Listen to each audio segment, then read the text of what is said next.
এসব কি হচ্ছে আনা? কোনটা? তুমি দলের কারোর সাথে কোনো ধরনের কথা না বলে কেন আরেকজনকে দলে নিলে? দলে নিলাম করি? কেন? আমাকে যে ছেলেটা মাত্র বললো যে তুমি ওকে চাকরি দিয়েছো। হ্যাঁ দিয়েছি। কেন? আচ্ছা তুমি বসো প্লিজ, বসো না, বসো। শোনো মনে, ওকে আমি চাকরি দিয়েছি আমাদের দলের স্বার্থে। আমাদের দলে কিন্তু ওকে নেইনি। সেই স্বার্থটা কি জানতে পারি? আমরা এতদিন যেসব ধান্দা করেছি সেগুলোর সাথে এই নতুন ধান্দার একটা পার্থক্য আছে। এই ধান্দায় চাইলেই তুমি সদরঘাট থেকে লোক ধরে এনে এখানে কাজ করানো যাবে না। কেন যাবে না? আমাদের তারেক সাজু গ্রাম থেকে আসা ছেলেপেলেদেরকে ধরে নিয়ে আসছে না এই কাজের জন্য। আনছে, কিন্তু ওর এই কাজটা ভিন্ন। ও কলেজ ইউনিভার্সিটি থেকে ছাত্র ধরে আনতে পারবে। তারপর?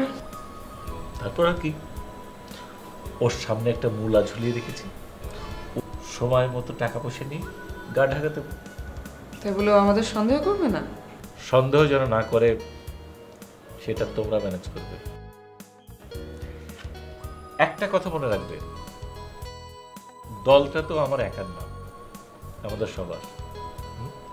আনাম, তুমি না আসলে একটা 100% হারামি।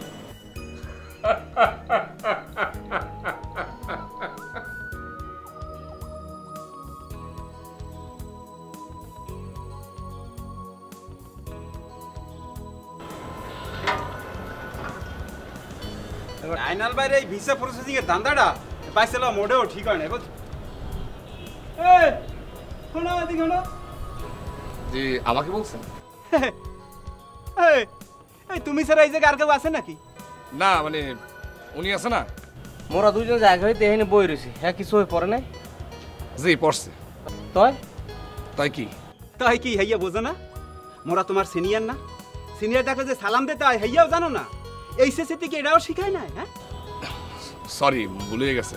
আসসালামু আলাইকুম, আমি তাহলে এবার যাই। হ্যাঁ এই অফিস টাইমে যে এখানে আইসো অফিস ফাঁকি দিয়া, অফিসের কি তোমার বেতন দেয় না? না মানে আমি তো আমার কাজেই বের হয়েছিলাম আর কি, মানে বের হয়েছি আর কি, মানে টার্গেট পূরণ করতে আর কি। কই তোমার টার্গেট কই? টার্গেট রেডি হয়ে গেছে, মানে টার্গেট সব ফুলফিল হয়ে গেছে। মানে কালকে এই টার্গেট টাকা পয়সা সব কিছু নিয়ে আসবে, সব কিছু ফুলফিল করে দেবে। তা আপনারা কি টার্গেট ফুলফিল করতে পারছেন? এখানে কি হচ্ছে তারেক? না কিছু না, ওনার সাথে কথা বলতেছিলাম আর। আপনার এখানে মানিয়ে নিতে কোনো প্রবলেম হচ্ছে না তো? জি না, কোনো অসুবিধা হইতেছে না, এনারা সবাই খুব কোঅপারেটিভ। আচ্ছা আমি তাহলে যাই। হ্যাঁ আচ্ছা মনে ঘটনাটা কি? এটা কেডা? না মুরগা, আইনাল ভাই এটা আনছে টার্গেট ফিল আপ করার জন্য।